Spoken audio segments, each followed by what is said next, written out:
Okay, great. Thank you. All right. So I'm very excited to be able to talk about this topic. It's a topic that I'm very passionate about, actually. I find it to be just absolutely fascinating and interesting. And after 29 years in education and looking at a million resumes, perhaps, um, I have found that there's quite a few things that can be done to make a resume better, to present yourself better. And so let's get right to it. First of all, Guy Swenson. I'm OCASA Communications Chair, and I'm the presenter and facilitator today. And we have two very special guests. I am so glad that they are with us, have joined us to give us their insight, because they are the ultimate hiring managers. So we've got Jose Martinez, our Deputy Superintendent. Thank you, sir. And then we have our former deputy superintendent, Mike Armbruster. Actually, sort of the genesis of this training, this presentation, was a brief conversation he and I had about resumes and how he said there was at some point they considered having a template for resumes just because it was so hard sometimes to find the information they needed on a resume. I thought that was amazing to hear that. And I said, well, why don't we just put together a training for leaders and let's get that information in there. So there we go. All right, before we begin, I always like to start things with just a touch of humor. And I love this 10-second clip from an awesome movie from about 20 years ago. So it'll probably buffer, but that's Ms. Woods, you did well today. Really? You're applying for my internship, aren't you? I don't know. You should. Do you have a resume? Yes, I do. Here it is. It's pink. Oh, and it's scented. I think it gives it a little something extra, don't you think? Okay, well, see you next class.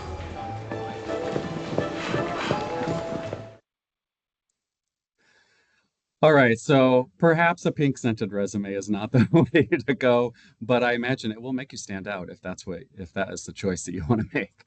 So let's start with the agenda. So today you will learn how to edit your resume to avoid the mistakes, which are masking your impact, so you can build a professional brand that highlights your educational leadership and gets you noticed by the right people. Um, First, we'll start with our opening insights from our guests. I've got a bit of a speed question round for them.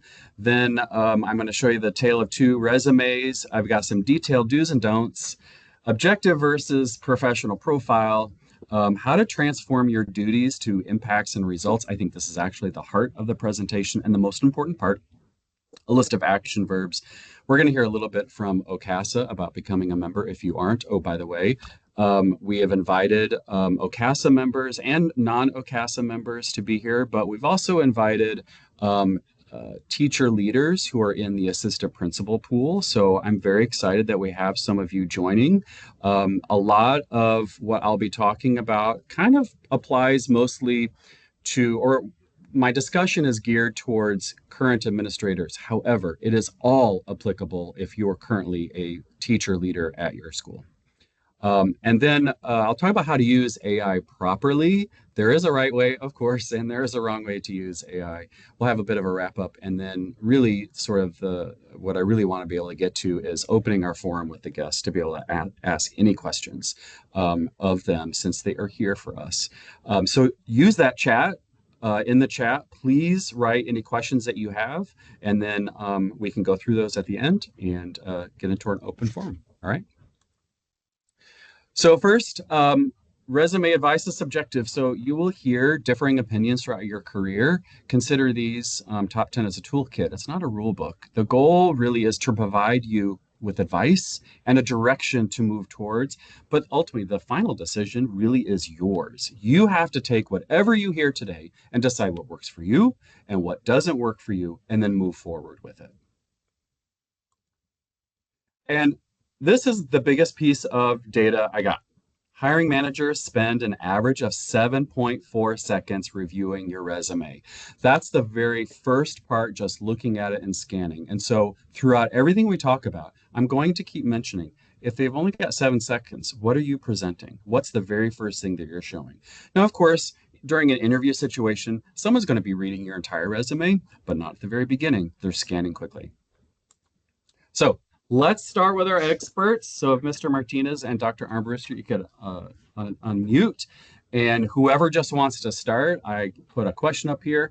As a high-level leader, when you have a stack of resumes for an assistant principal or a principal position, whatever, what is the first thing your eyes head for and look for in those first 7.4 seconds? So take it away, gentlemen. Well, in fairness, I usually give them. I think I'm off of mute. I usually give them 8 seconds because I'm kind that way, and I like to give them the benefit of the doubt. Honestly, I'm going to run down just a couple of notes I made. If I have to guess on something, then the resume is gone. If you write 23 years with OCPS and leave out the jobs and locations that you worked at and what you did, it's gone. If it's covered in glamour shots, fluffy education needs language, or vague statements, it's probably gone. And if what is most important, which for me, and I think it comes up later in this, is the latest work and what you've actually done is not in the first part of it all, then it's usually gone. So that's just some really quick, rough things. There's other things too, but that's the thing. I don't want a pink resume with perfume on it. And I will tell you, in all honesty, and those of you who have done hiring, you have probably gotten those over the years. And so that's just a quick blurb from that point of view. So I don't know if that made sense or not, but Jose, what are your thoughts? Yeah, so completely agree with you. So I think for me, a big thing is, I need to quickly see, is this candidate ready to lead, right? So if I can't, determine whether or not there's a role alignment piece to it in terms of how the candidate is positioned for the position, right? So the resume at that point will lose traction for me. So not only is role alignment important, but also clarity and organization, right? So a clean layout with clear headings, outcomes and ownership, I think are also something that are important when you're looking at like leadership impact, but really a nice logical structure is important. I will share, from time to time, we will encounter resumes where there may be, gaps in employment. It's not exactly clear in terms of what their leadership responsibilities were. So those pieces are all really important, especially when you're taking a look at the first 7.4 seconds. Those are all great. I wrote all those notes down because I think that is terrific. Let's move on to the next question here. What does a well put together or poorly put together resume speak to you? So one of the things for me is all of our jobs that we hire pretty much have a matrix or a matrices or whatever term you want to use. And if people don't answer those questions, if it's not in the resume, they've already eliminated themselves. In other words, if we're hiring an AP or a principal, we're looking for they've worked with their community, SAC, PTSA, they've handled accountability, they've moved data, they've done all those things. And each of those little items are part of what we have to see. If we don't see that, even if you've done it, if we don't see it on the resume, you're already eliminated because you don't hit the matrix. So one of the things that I look for is to make sure that the person who's doing this has taken the time to understand the school, the position, and understands what the needs are, and then puts their resume together to make sure that they cover all of that in that resume. Yeah, just to add to that, really, you want to see how the person leads, like how are they leading people, right? How are they managing systems and how are they improving outcomes? I mean, those are all really important, signals that you want to see, but you also want to see a level of just self-awareness, right? You want to take a look at, are we referencing, for example, just supporting teachers, or are we referencing supporting teachers and staff? Tagging on to those experiences, that's going to be really important because that's going to identify who this candidate is as a leader in terms of that self-awareness and understanding of what values they're going to be bringing to the table. Perfect. And let me real quick, just so I don't forget, I'm sorry, I don't want to forget this one. One of the things, and I think you're going to cover, I know you're going to cover it a little bit later, is don't take credit for what you didn't do. And I'm going to use a bizarre example probably, but I love it when board members are running for their offices again, and they take credit for building 14 schools in their district. They did absolutely nothing. Those schools were going to be built or not built, whether they showed up or not. But that's what happens. It looks good to say, hey, I had a particular board member who took a lot of credit for CTE because really great things happened during CTE a few years ago, but actually had really nothing to do with it. But we were a Sunshine State kind of thing going on. So when you're doing your resume, don't take credit for what you didn't do. If you did it, that's great. Take full credit, but don't take credit for stuff you didn't do. That's a big turn off for people to see that. Absolutely. How about any red flags other than taking credit for what you didn't do? Really, I'll tell you what I've had the most experience. What led to me having this frustration and talking to the chief of staff about creating a unified resume is I'm not worried about who has creative skills. I'm not worried about who can go on Canva. What I want to know is what they've done. As Jose said, what are they showing in their system management? What have they done on all of that? And I'm telling you, the resumes that some of our, in fact, even the fact that their resumes are outdated, not that there's a gap, that they've turned in a resume that doesn't cover the last 6 years because they just didn't get around to updating it. Those are the kinds of things that are very serious actually, they're not red flags, they're just trash can flags. Because if you can't update your resume for a job you're applying for, I'm not sure I want to put you in charge of leading anything. And that's personal. And as you said earlier, we all have different opinions on this, but you'd be shocked at the number of assistant principals and even those applying for principal who haven't taken the time to update or to keep it current or to make sure that it makes sense and that there's no gaps. So those, I guess, would be the red flags for me. All right. So some red flags for me would be just some vague and generic language, right? So, you'll sometimes you'll see statements like responsible for, assisted with, worked collaboratively with, right? So these phrases mostly just describe tasks, not the actual leadership that occurred with what they're addressing. So that's a big one for me. And really, errors or inconsistent formatting. So I'm a little bit, I nitpick sometimes, and it's just kind of my personality type. But I will tell you, typos, misaligned bullets, just inconsistent dates.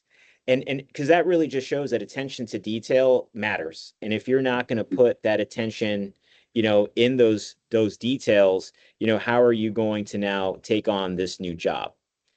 So that's another one. And really, just to kind of end on this one, sometimes you'll see like a laundry list of items, right? So what I mean by that is, and it goes back to, Dr. A's point, having every committee listed in your school, right? There's little emphasis at that point on impact, right? So I rather see, being a member of the school, the school advisory council, what was your impact? What was your role, as opposed to just putting 10 things down? Goes back to less is more, for me. I think as I've written notes down on all of this, I think this is a terrific list. I like that this list has really big ideas, big picture things that you need to think about, such as don't take credit for what you haven't done. And then also very detailed things, such as making sure you've got the format and all of that. So that's terrific. That's the goals. The goal that I was really hoping that you both would bring, and you delivered. So thank you for that. And I'm going to start getting into some of the details and then moving towards that. Okay. So very first thing, let's dig right into a real resume. This is an actual OCPS assistant principal resume. I've changed all of the identifying information. No one could possibly figure out who it was, because I'm not trying to make fun of them or make them feel bad, anything like that. I just want to show you what it really looks like. All right. So here we go. So Mark B. Nichols here, educational philosophy. Every student needs and deserves a quality education. Went to Florida State. Go Noles. Certified educational leadership, special education. Good. API at Sunnyside Up High School. Sounds like a lovely school. Fun to work at. And look at all the bullets we got here. Focused efforts on building positive school culture, ensured 100% compliance with class size, school-wide supervision in a school of 2,000 students. I'm going to go ahead and highlight a couple of the bullets that I really want to pay attention to. That very first one, very important. I'm going to get to that in a second. This one, the third from the bottom, implemented progress monitoring tracking systems to increase graduation rate. I want to really highlight that one for a second because, first of all, if you're an API at a high school, that's probably one of the number one things that you actually need to be doing. That should be your first bullet. And actually, you need to say, what's the data? What did you raise the graduation rate to, and how did you do it? That's really the heart of everything that I want to talk about today. So these are some of the things I noticed on this resume. Why is the education at the top? You got 7.4 seconds, and the top half of your resume is taken up by education certification. Don't put it there. Does this educational philosophy say anything? I would argue it doesn't really add anything. Why are you providing the address? Nobody's mailing you anything, I promise. Why is the GPA on there? GPA is not getting you an interview or a job. What's the core content area this AP is in charge of? If you read through all those bullets, we don't even know what the core content was. Did they supervise math, science, English, social studies? What was it? Let alone the impacts they made. We just don't even know. And at the very bottom in bold, I think this is really the biggest key that really hits into what Mr. Martinez said about listing duties. Stop telling the hiring manager what your job is. They already know what your job is. We all know what an API does at elementary, middle, and high school. So you don't need to tell them that. And essentially, this resume here is really a list of their duties and what they did without including any data, any impact, anything. So now I have a second version of this resume that I wrote up just as an exercise. I would not call this a perfect resume by any means, but it shows you what really it should be looking towards. All right, so now we've got Mark B. Nichols. Sorry, my computer is freezing here. We got a professional profile, dedicated educational leader with over a decade of experience in secondary administration. Leadership experience, still at Sunny Side Up. Look at that very first one, positive school culture and climate. So that was a bullet that I pointed at in the other resume. Increased cognitive school culture score by 22% in one academic year by launching a faculty voice initiative and a student-led restorative justice program, reducing exclusionary okay. Is this the perfect bullet? Perhaps not, but it's got data and it tells you how they did it. And I want to know more. Faculty voice initiative, please tell me more about that. What does that look like? What happened? How often did this happen, right? Another one look at is, say, graduation cohort management. This actually points to that bottom third bullet about graduation rate. Spearheaded a finish line progress monitoring initiative that increased the school's graduation rate from 94% to 99%. Great. So we know what program you did, finish line progress monitoring. You went from 94 to 99. This was achieved by implementing, and you told how you did it. That's a terrific bullet right there. Could it be more specific, have more to it? Of course. So have we gotten through everything in their leadership experience? No. Again, this is an academic exercise for this right here. But I think this highlights how you can make a bullet work for you and actually talk about what you do, your leadership, and your impact. And you do have your education and certification, but I put it at the very bottom, right? Computer does not want to work. There we go. Okay. Let's go through a quick list of the don'ts. Avoid Canva templates. They look really pretty, but they waste a ton of space. And I'm going to tell you this. Here's the secret. When you look at a resume that is done on a Canva template, I am going to tell you with 100% certainty that the person looking at it is going to say, I bet you this is a Canva template.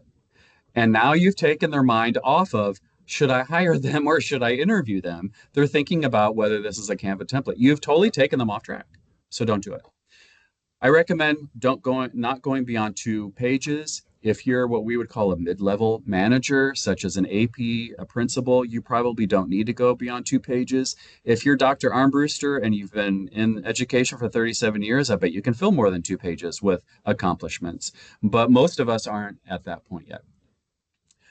Don't include irrelevant information. This is just where I would advocate leave off your address, your duties, your GPA, clubs that you sponsored, anything personal. I've seen on resumes that they have a dog named George. I've seen it. Publications. So this really is for someone that has like their doctorate and then they've published 10 articles. It's great that you publish those 10 articles. I would probably leave that off because that you're not using your 2 pages wisely. You're talking about articles that are not going to say how you are leading a school. I would leave off personal quotes. And then I'm calling this last one reviews. I've seen this on resumes where a student or a teacher has written a quote about the person in the resume and said they're the most amazing assistant principal ever. And then it says who it was. I just think you're wasting your space in doing that.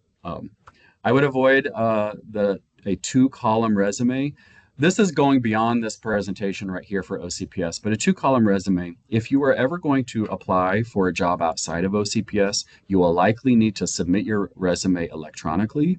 And then your resume is going to be read by AI. And at this point, AI does not do a great job of reading a 2-column resume because that AI is pulling out keywords and things that you've done to check against their own matrix. And it doesn't just do a very good job with it. So the advice at the moment really is to stay away from 2 columns. Avoid color fonts, challenging fonts. I think the challenging font is obvious. The color font is you don't know what they're going to do with it. It might look great on the screen, but then a secretary is going to print it out on a 10-year-old printer, and then she'll probably scan it on a bad scanner and then email it to somebody. And by the time they get it, you can't even read it. So just stay away from the color. Black and white is best. If you're going to an in-person interview, those don't happen all that often anymore, but print that out on really nice linen paper. If you want to do color at that point, go for it. Don't include your photo. I see that. Don't include every detail. Dr. Armbruster talked about that. Don't include trainings that everyone takes. The one I think personally is an exception is if you are a teacher leader and you are certified in Marzano, a certified observer. I think that's actually pretty important to know that a principal wants to know that you can start observing the day you walk in. That'd be great. And do not have AI write your resume. I put an asterisk. I'll talk about AI a little bit later. All right, the do's. Use chronological order. That's exactly what Dr. Armbruster is talking about. I have seen leadership resumes where they grouped it by FELS standards, the Florida Educational Leadership Standards. I'm like, when I look at it, I think to myself, I see where you're going, but I can't figure out where you worked and the chronological order of it all. And now you've taken my mind away from it. I can't figure out what's going on. And I'm just like, is this the best way? So I think you've taken that person's mind off where they need to be. Especially in OCPS, do include references. I do call references page 3. That's great because in the typical non-OCPS world, you leave references off because you're not using your 2 pages wisely. But in OCPS, put them on page 3, only your supervisors. Do start a bullet with an action verb, include data. If you have your doctorate, I do think it's worth putting your doctoral dissertation title in the education area, as long as it doesn't take up too much space. Now I'm going to give you a hot tip. And I know Mr. Martinez is right here, but you're going to hear my hot tip just like everybody else. Include what is important to the hiring authority. Let me tell you what, I already know what's important to OCPS right now. Collaborative teams are important. Reducing absenteeism is important. Those are 2 things I just pulled out of the air. If you are a leader and you are not involved in attendance or a collaborative team or anything like that, 1, you need to be, but 2, why isn't it on your resume? If you're a teacher leader and you aren't doing those things, as soon as you get off this video training, email your principal right now and say that you want to be involved in those kinds of things. But learn what is important to the district. Make sure that you are contributing to those things on your school and include it on your resume. Don't be taking credit for things that you aren't doing. Do those things, but include them. And number 2, hot tip is I noticed, just like Mr. Martinez, you noticed some of the details in the resume. I noticed what they name the resume file when they attach it to an email, and it bugs me. Especially when I see the parenthesis 1 or parenthesis 12, it's a lack of detail. And then especially where I say teaching resume, When I see a teacher send me a resume and it says that, I often think, so you have a non-teaching resume? Are you applying to non-teaching jobs? Are you not into teaching? What does this really say about you? So just name it well. All right, objective versus professional profile. I'm really not going to get into this very deeply. Boy, you can get into some heated discussions as to whether you should include this or leave it off completely. Here's what I'm going to say about it. And I'm going to skip to the end right here. I've got two versions here, an objective at the top, a professional profile at the bottom, and I'm going to skip to the end and I'm going to show you what the difference is. The objective is often focused on you, but the professional profile is focused on the district. Objectives, you're often saying, I am looking to utilize my leadership skills in this position. Rather than a professional profile, you're telling people what you're going to bring to the table. So just keep that in mind. If you are choosing to include this paragraph at the very top, keep in mind that you really want to focus on what you're going to bring to the table. But I'm going to give you hot tip number 3. Chances are they might skip right over that and go to your job, your latest position, and look at your contributions. So if you're going to include it, don't spend too much real estate on it. Action verbs. This ties into what you said, Mr. Martinez, about some of the passive verbs that you mentioned are in the no column. Some of the best ones that you can start every bullet with: increased, decreased, implemented, led, initiated, improved. Every one of them in the no column, they're just very passive and they speak to your duties. Avoid them at all costs. How to wisely use your 2 pages? At the very top, name, basic contact information, professional statement if you choose. The first half, 3/4, or entire page should be your latest position. With each successive position, provide less detail. I will tell you, when resumes go over 2 pages, generally it's because they are providing every minute detail from every position they've ever had since the beginning of time. Fill the pages all the way. For me, it's a personal pet peeve. It's like, why didn't you fill the whole page? Or they went over to the 3rd page for just a quarter. Why are you doing that? Bottom of page 2, education and certification. Top of page 3, references. Now I want to get to the heart of how you build a really good bullet. I have a formula that I've put together that I think works. It's a basic formula. It's kind of like a Mad Lib. You don't want every bullet to be in exactly this way, but this is a great way to start, and then you can make variations as you see fit. First, start with your action verb. Second, your topic. Third, the data. Fourth, the time period. I'm putting an asterisk there. The time period, if the time period can be over 1 year if that's what you've been doing. If you've been a principal at your school for 8 years, and there are some people in this call right here that applies to, then you need to have some longitudinal data. Some of your bullets need to talk about over the last 8 years what you have done with test scores or whatnot, not just the latest year. Or you can have compound data that it's increased 22% this year, but 40% over the last 8 years or what have you.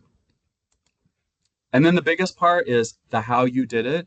Of all the resumes I see, this is the piece that's left off every single bullet. Very few people actually say how they do it. So now I'm going to build it.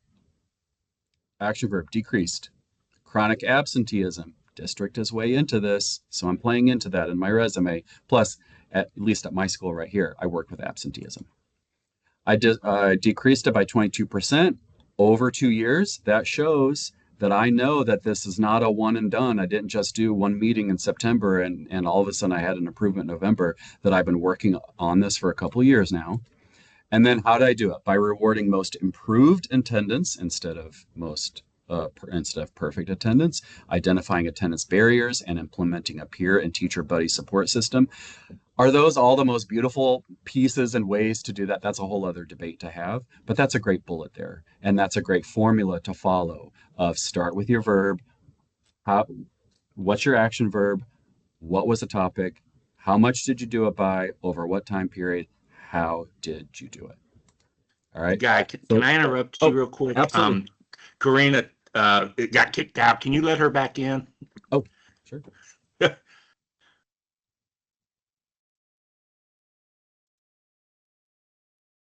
There we go.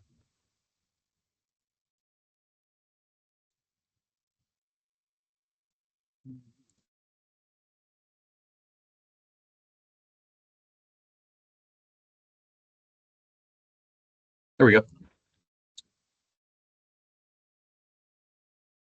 All right, so here's a bullet. Supervised mathematics. We've all seen it on a million resumes. Doesn't tell you anything. How do you fix it? Increase sixth grade math proficiency by 15% as measured by state assessments. So again, are these all the exact things you want to see on any particular bullet? No, but it follows that formula of telling someone exactly what you did, what was your impact. Here's another one. I'm going back to that resume, the real resume of that API at Sunnyside Up High School. Implement a progress monitoring tracking system to increase graduation rate. I wanted to show this one because here is how you can show compound data. Increase graduation rate by 10% to a school record of 98% by directing the graduation collaborative team's use of a new launch, and you see what they did there. The only thing that I missed there, I would correct on that bullet is I didn't include a time period, so that would be the feedback I would give myself on that one. But there's how you show two different pieces of information. Now, as a leader, I'd want to know what about that tracking system, and tell me about the check-in, check-out student support. I'm more curious about that. The truth. If you remove duties from your resume and include data in nearly every single bullet point, along with the how, your resume will instantly move to the top 10% of resumes. I don't mean the top 10 candidates, but the top 10 resume, because your resume is about communicating effectively what you're capable of and what you bring to a table. And if they're looking at resumes, that's what they have to go off of, and you need to communicate it effectively. All right, I'm going to take a break. If Joni, if you are on, or Karina, oh, I do see Joni. If we can do a little plug for OCASA being a member, hit it, Joni. Hello. Thank you so much to Mr. Martinez and Dr. Armbruster and Guy for this incredible presentation and just giving the leaders of OCPS a chance to feel empowered and allowing us to put our best foot forward when we are looking for different opportunities. So sincerely, thank you so much. My name is Dr. Joni Casamento, and I am the principal of Endeavor Elementary, and I am the membership chair for OCASA, which is the Orange County Association of School Administrators. On the screen, there are some bullets for you, just snapshots of things that we do as OCASA, but I wanted to give you information. I do see some familiar names, members currently, but there are a lot of you here in this session who are not members yet. So if you are currently an administrator in OCPS and have not joined OCASA, I encourage you to do so, and I'll share a little bit of information. And then for those of you who are interested in becoming an administrator, those of you who are in the administrative pool and in the near future you'll have the opportunity to be an administrator, that would be your cue to join. So at this current point, OCASA has 71% membership. So what I mean by that is 71% of all administrators in Orange County Public Schools are a member of OCASA. So it's really a testament to how far this organization has come and a force we are really becoming. We're working at the local, state, and national level. And what's really great about being in OCASA, I'm going to just highlight a couple of things. First, you will have a representative on the board related to your position. So for example, when I was the assistant principal in Orange County, I was the elementary assistant principal representative. And what that means is assistant principals all throughout Orange County could come to me if they had questions about something or they needed assistance, guidance, if they wanted to shout out anything. I would get that feedback and I could help them, or I could give that information to the board and we can problem solve and get back to you. So that really helped people feel successful in their role.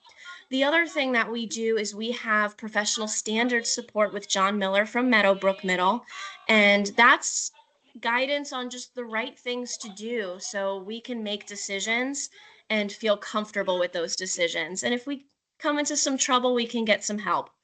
And then another piece I would like to highlight is the membership development series. We take in feedback from our members on information people want to learn more about. And then we put presentations like this together. And sometimes it's in person. It can be one-on-one settings, like things like retirement and benefits, but it could also be like this, where it is online and it's convenient for a large amount of people to experience the learning. So we really encourage you to join. If you have any questions, please go to myocasa.net. I will add that to the chat. That's our website. We've had some changes in roles, so we're working on updating that website, but it has really great information. And I'll put my email as well. If you have any questions, I'm happy to help you. Thanks, Guy. Thank you, Joni.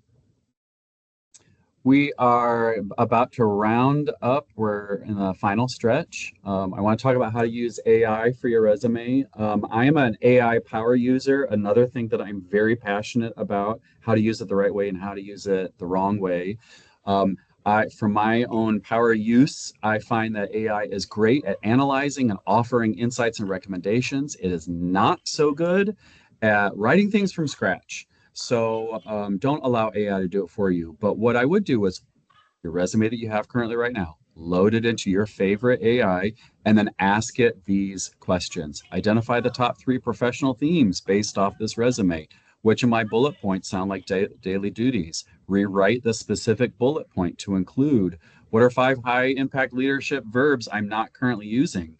Here's another one. Read my resume from the perspective of a deputy superintendent. Can you identify any filler words or fluff phrases? Please check my entire resume for grammar, spelling, readability.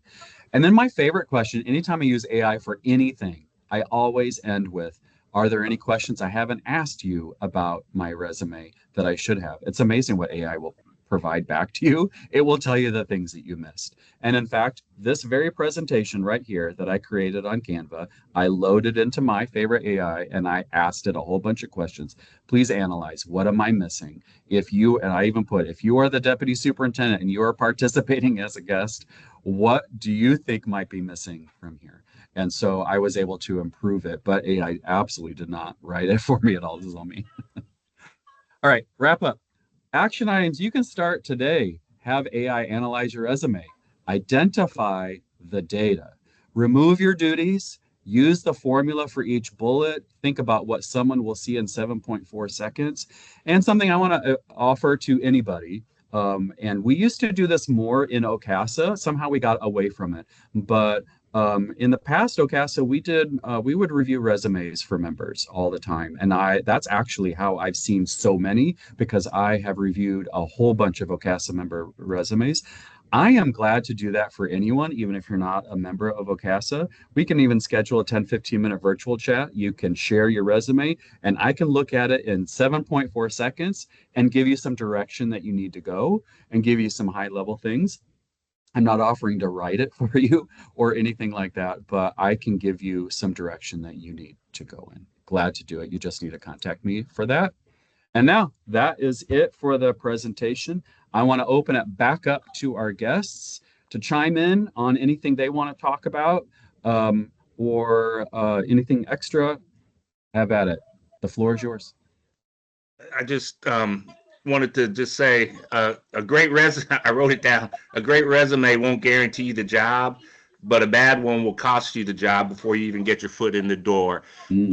The reason that I wanted to come back on this is to let you all know that that's how the system works. Your resume is your calling card, and to lose your opportunity to shine before those 8 seconds are up because you just didn't take the time to do the things that you should have done is a shame, because sadly we probably lost some good employees because they just didn't think it mattered, but it does matter. So I really appreciate what you shared, Guy. And actually, I was laughing. I went on LinkedIn today and looked at mine. It's probably 25 years old. I would give it a solid C plus, maybe solid C. It covers quite a bit of it, but this was what was called back in the day the Peter Gorman resume. He was somebody here who went on to be a superintendent in other places, and it's very similar to what Guy described, but I got into the place where, I just kept updating it, and I probably have 4 or 5 pages, and I went too far back, and some of those are duties, but a lot of it kind of follows this pattern, but not as... If I went back into it, I could get it to an A resume and make it a lot shorter. So, but do it. go in and make it. That really is your first calling card. Share this presentation with people, because I just don't think people understand how important it is. When we're sitting in there and we get 50, 60, 70 people, and the first calling is the resumes, and you haven't taken the time to make yours be in the top 10%, as he said, that's a shame. The other thing that I'll end on, this is going to sound snarky, probably, and it's not meant to sound snarky. You know, when we were in high school, as a high school principal, you had to deal with top 10 vals and sals. Honestly, I flunked out of college my first time, and I became deputy superintendent of the 8th largest school district. I don't really care if you're a magna cum laude, because my history has shown that a lot of those people didn't perform the job. It's not necessarily the banner that some people think it is.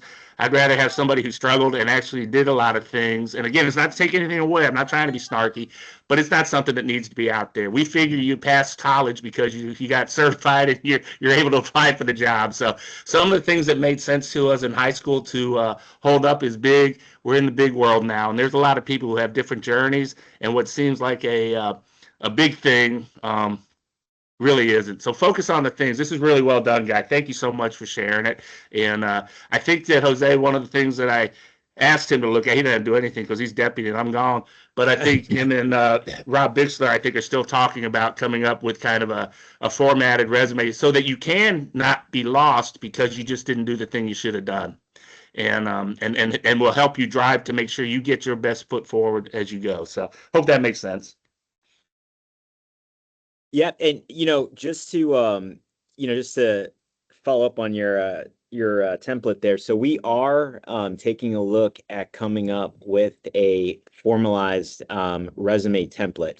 And just kind of looking through the presentation, Guy, what I appreciated so much was how you connected resume writing to just leadership readiness, and connecting it to also knowing what's going to be really big for us in terms of district expectations, right?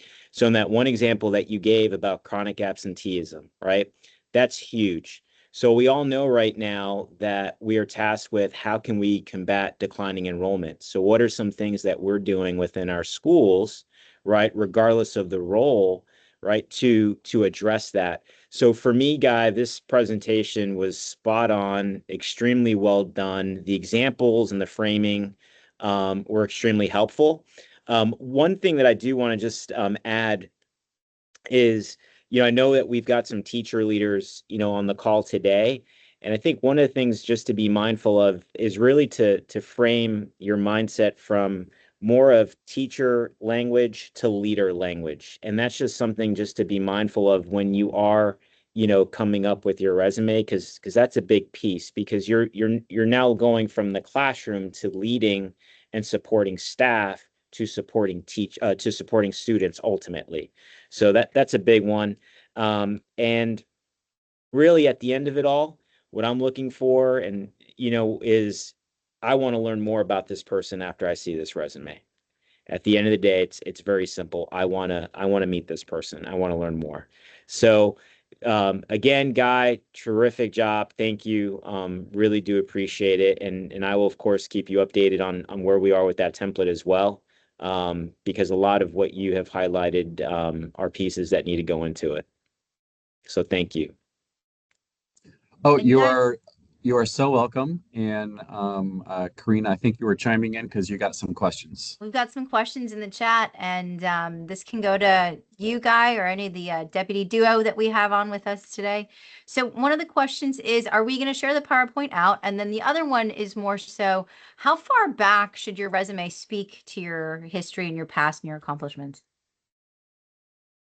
So first with, yes, we are recording, and I will also send a PDF to everyone that was invited so that everyone will have that information. I'm going to let the deputy duo answer how far back.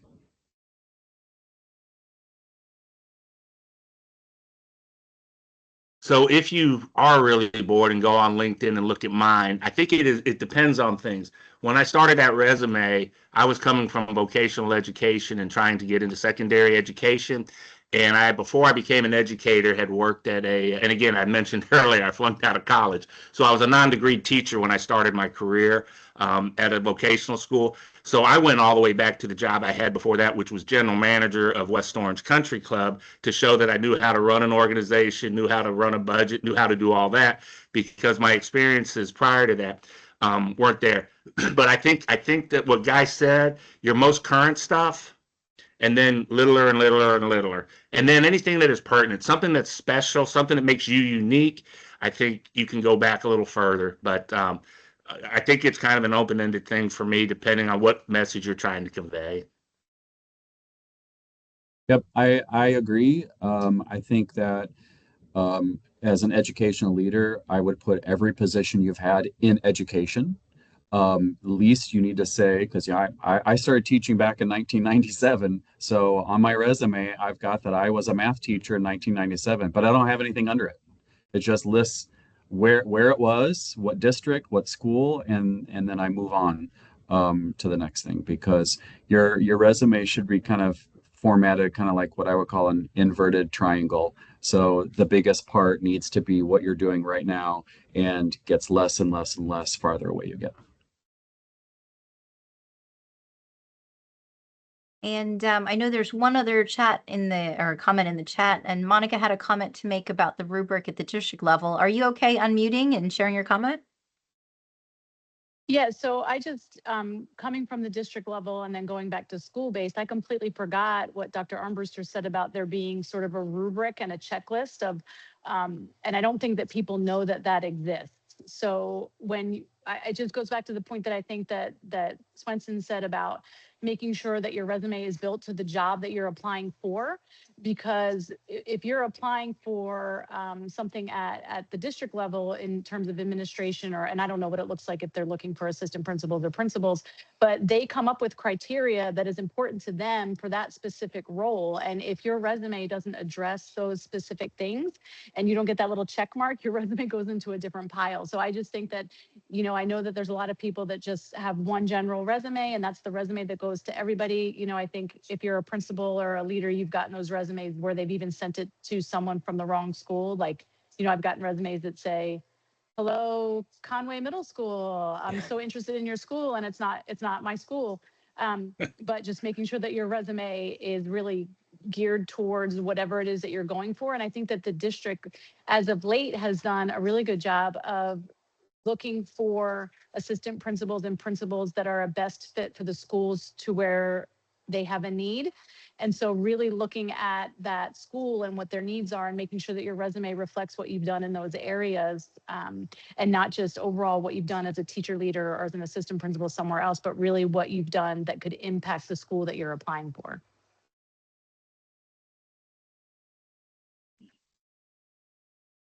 And then, Thank you, Monica.